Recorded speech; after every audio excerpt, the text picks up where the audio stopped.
तो आज की वीडियो में मैं बताने वाला हूँ कि जो नर्सिंग हाउस बिल्डिंग है उसके अंदर राइटिंग जो एग्जाम होता है मैंने वो कैसे पास किया और मेरा वो एग्जाम कैसा था और कैसा मेरा एक्सपीरियंस था। मैं आप लोगों के साथ शेयर करने वाला हूँ क्योंकि आप लोग मेरे परिवार का हिस्सा हैं और मेरी फैमिली का हिस्सा हैं। आप लोग मेरे साथ जुड़े हुए हैं और एक उम्मीद मेरे से ये रखते हैं कि प्रिंस है जो हमारी हेल्प करेगा कहीं ना कहीं पे।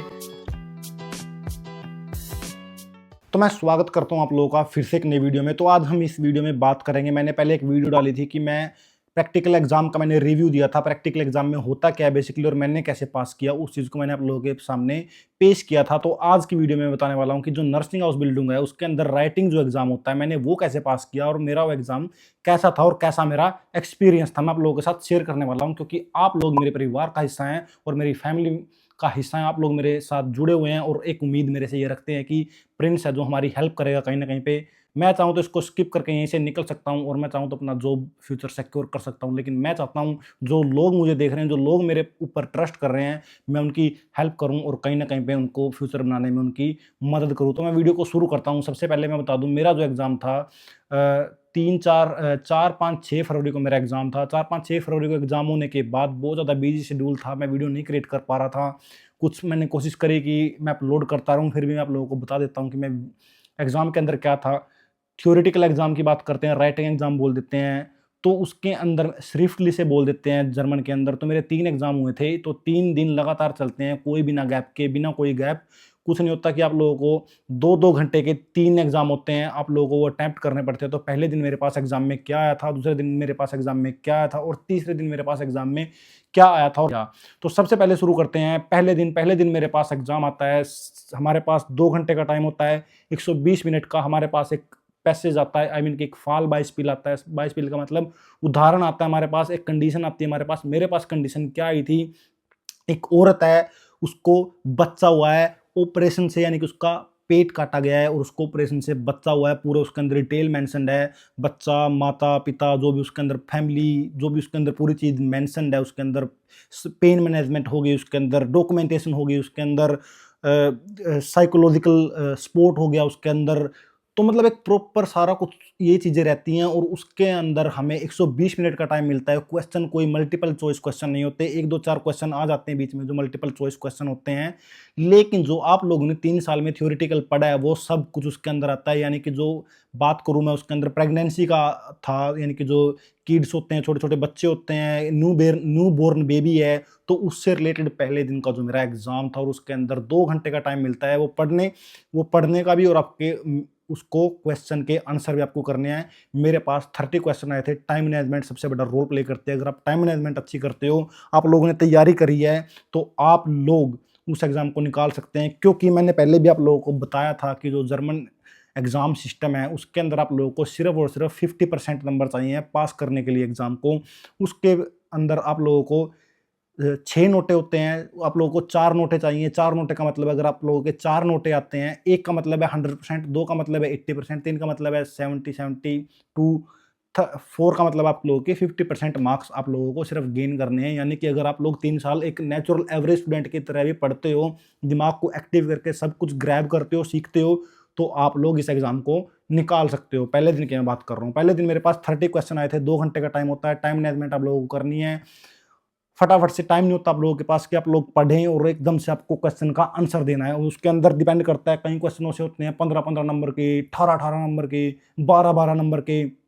आप लोगों को सीधा उसके अंदर अटेम्प्ट करना पड़ता है। पेन मैनेजमेंट हो गई, फैमिली के अंदर फाइनेंशियल सिस्टम हो गया, जर्मन के लॉज हो गए, ये चीज़ें सारी उसके अंदर आती हैं। आप लोगों को वो पढ़नी पड़ेंगी। आप लोग 3 साल के उस बिल्डिंग में यही चीज़ें सीखते हैं। मैं पहले आप लोगों को क्लियर कर देता हूँ। ये नहीं कि बाहर से कुछ आएगा, बाहर से कोई क्वेश्चन आएगा, बाहर से शायद 1-2 क्वेश्चन आ सकता है, पर आप लोगों को फिर भी आइडिया है।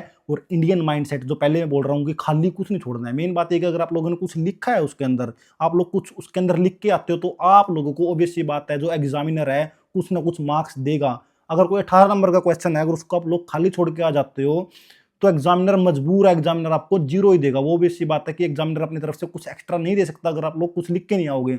अगर 18 नंबर का एग्जाम है, अगर आप लोग उसके अंदर कुछ भी लिख के आ जाते हो, उदाहरण आया था आपके पास, लोगों के पास एग्जाम्पल आया था, एग्जाम्पल में से क्वेश्चन पढ़ लिया आप लोगों ने, उस कुछ भी लिख दो, कुछ भी लिखा हो यार, कुछ भी लिखा हो, लेकिन आप लोग क्या है कि अगर आप कुछ लिखोगे तो कुछ नंबर आने के चांसेस हैं। अगर 18 नंबर का क्वेश्चन मिस हो गया, 18 नंबर का क्वेश्चन का मिस होने का मतलब है फेल होने के चांसेस बढ़ गए हैं।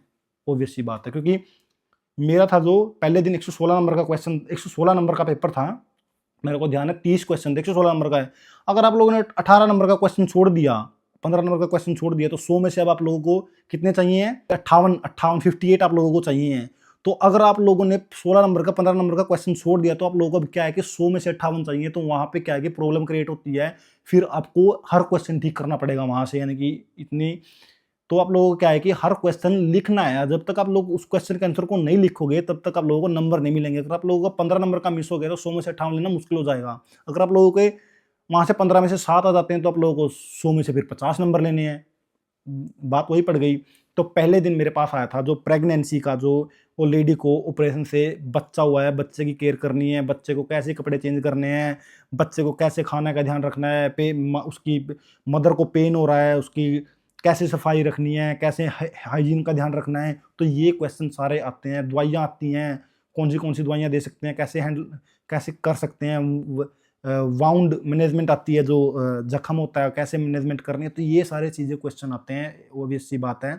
बाहर से कुछ नहीं आता, जो आप लोग स्कूल में पढ़ते हो आप लोगों के 3 साल के अंदर अंदर। तो पहले दिन का क्लियर आप लोगों को शायद हो गया। हम यहाँ पे ज़्यादा लंबी चौड़ी बात नहीं करेंगे, आप लोगों को मैं शॉर्ट टर्म में, शॉर्ट फॉर्म में समझाने की कोशिश करूँगा।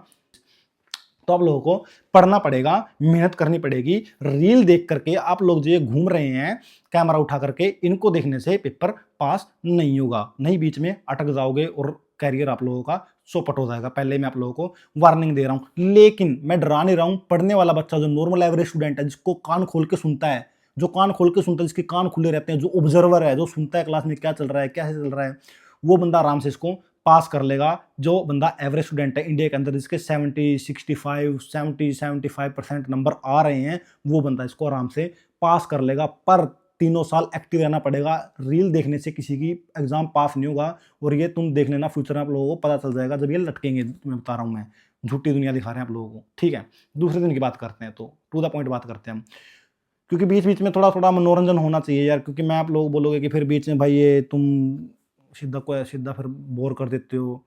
तो मैं बीच बीच में थोड़ा सा एंटरटेनमेंट करता रहता हूँ और आप लोगों को सच्चाई बताने की कोशिश करता हूँ जितना मैं कर सकता हूँ, क्योंकि मैं रियल लाइफ में रहता हूँ और रियल लाइफ में रहना बहुत जरूरी है। तो सेकंड डे, यानी कि 3 दिन एग्जाम था, पहला दिन खत्म, पहले दिन और तीनों के 3 दिन आप लोगों को एग्जाम पास होना चाहिए। अगर एक भी रह गया तो दोबारा 6 महीने तक आप लोगों को वेट करना पड़ेगा, यानी कि रीअपीयर आपको देना पड़ेगा। आप लोगों को दोबारा से एग्जाम में बैठना पड़ेगा और 6 महीने तक काम करना पड़ेगा। पहले मैं आप लोगों को बता देता हूँ। तो सेकंड डे मेरे पास क्या आता है, एक औरत है, घर पे रहती है, उसको पैरालाइज हुआ है, फैमिली है उसकी, उसका घर वाला है, पता नहीं बैंक में काम करती है, पता नहीं कैसे क्या कुछ था, ऐसा कुछ था, मैं भूल गया हूँ, मेरे दिमाग से निकल गया है। तो वो घर पे रहती है और उसके घर पर जो ये एम्बुलेंटन बोलते हैं, यानी कि जो एम्बुलेंस होती है, ये घर पर उनके जाती है। जैसे मैंने आप लोगों को पहले भी बताया है, नर्सिंग की फॉर्म में आप लोग ओल्ड एज होम में काम करते हैं, आप हॉस्पिटल में काम करते हैं, आप घर home to door service provide करने जाते हैं, जो भी घर पे लोग रहते हैं। तो उस औरत को पैरालाइज हुआ है, तो वो भी दूसरे दिन 122 नंबर का पेपर आता है। दूसरे दिन मैं बता रहा हूँ आप लोगों को, उसके अंदर 20 क्वेश्चन आते हैं। Different day, different format, different topic, different सब कुछ अलग है। लेकिन क्या है कि फिर भी वही मैटर करता है कि आप लोगों को 4 नोटें चाहिए, 50% आप लोगों को चाहिए। 122 में से आप लोगों को 61 नंबर चाहिए, 61 नंबर चाहिए आप लोगों को पास होने के लिए। अगर आप लोग 61 अटैम्प्ट कर लेते हो, निकाल लेते हो, तो आप लोगों को 4 नोटें मिल जाएंगे, आप लोग पास हो जाओगे, आप लोग एग्जाम निकाल लोगे, कोई बड़ी बात नहीं है, पहले भी बोल चुका हूँ।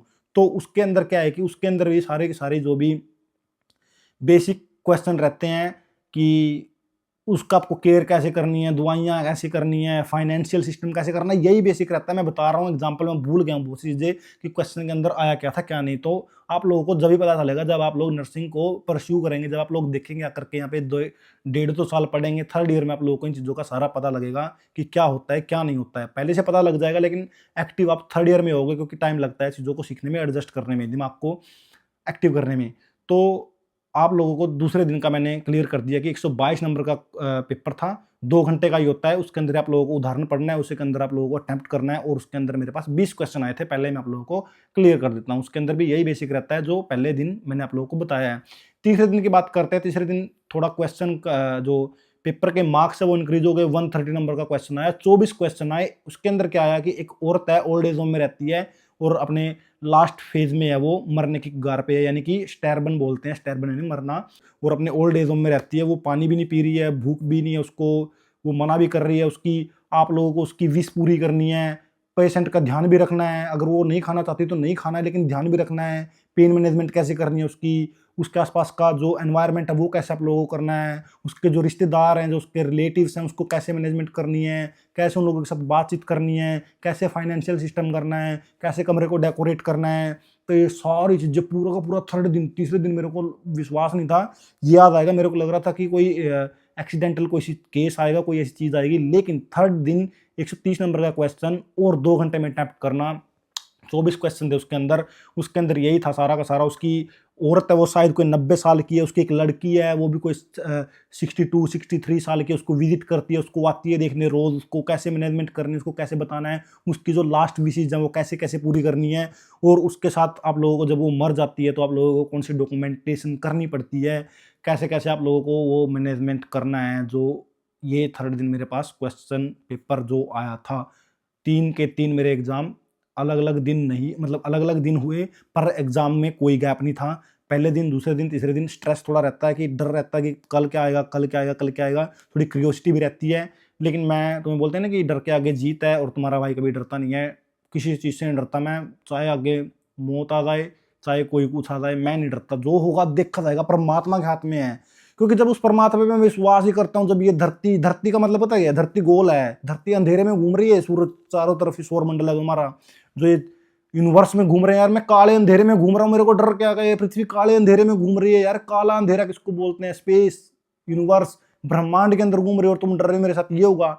हम ही तुक्के पे चल रहे हैं, तो ये दुनिया ही तुक्के पे चल रही है, तो डरने क्या बात है इसमें। जो होगा अच्छे के लिए होगा, और आज तक मुझे यही लग रहा है, जो होता है मेरे लिए होता है। चाहे आप लोग मेरे साथ जुड़े हुए हैं, चाहे ये दुनिया का कोई लोग है, कल को कोई लोग आए, कितने चले गए, कितने आएंगे, मेरे को लग रहा है कि सब मेरे लिए हो रहा है, तो मैं नहीं डरता। जो होगा देखा जाएगा, क्योंकि डर डर के जीने वाले मैं है नहीं हूँ। तो आप लोगों को सबसे पहले डर निकालना पड़ेगा। अगर आप लोग डर निकाल देते हो तो सारी चीज़ें आप लोगों के लिए आसान हो जाएंगी। तो आप लोगों को सबसे पहले डर निकालना पड़ेगा। अगर आप लोग डर निकाल देते हो तो सारी चीज़ें आप लोगों के लिए आसान हो जाएंगी, क्योंकि चीज़ का किसी का डर ही नहीं है। फेल होऊंगा, फेल हो जाएगा, पास होऊंगा, पास हो जाऊंगा, वो चला गया, वो चला गया, वो चली गई, वो चली गई। तो आप लोगों के साथ मैं ऐसे जुड़ा रहता हूँ ना, एनर्जी के साथ, बिल्कुल प्योर एनर्जी, प्योर फॉर्म में, क्योंकि आप लोग मेरे परिवार का हिस्सा हैं, और मैं चाहता हूँ कि आप लोग सारे के सारे कामयाब हो और उनके मुंह पर ऐसा ताला लगाएं जो आपको बोलते हैं कि आपसे नहीं होगा। तो मैं आप लोगों के लिए तैयार हूँ। मेरे पास टाइम नहीं है, आप लोगों को पता है, यूट्यूब पे video, gym session, consultancy, job, तो बहुत सी चीज़ों में भी बिजी हूँ। तो आप लोग चाहते हैं अगर मेरे से बात करना पर्सनल, आप लोग को एक डाउट है तो आप लोग कमेंट में डाल सकते हैं। हम लोगों को, आप लोगों के सबके कमेंट पढ़ते हैं, कोई भी एनी डाउट है तो हम उसके ऊपर वीडियो लेके आएंगे, कोशिश करेंगे उसके ऊपर ज़्यादा से ज़्यादा आप लोगों को विस्तार में मैं एक्सप्लेन कर पाऊँ। तो आप लोग मेरे से सेशन बुक कर सकते हैं, अपॉइंटमेंट मेरे से ले सकते हैं, मेरी टीम से आप बात कर सकते हो, और अगर आप लोग चाहते हैं तो मेरी टीम का इन फ्यूचर आप भी हिस्सा बन सकते हैं, अगर हम इसको बड़े लेवल पर लेके जाते हैं। तो क्या देख रहा है भाई, वीडियो को लाइक कर दे, चैनल को सब्सक्राइब कर दे। मिलते हैं फिर मैं अपने नई वीडियो में नए टॉपिक के साथ, अपने इसी पुराने किरदार के साथ। तब तक के लिए जय हो।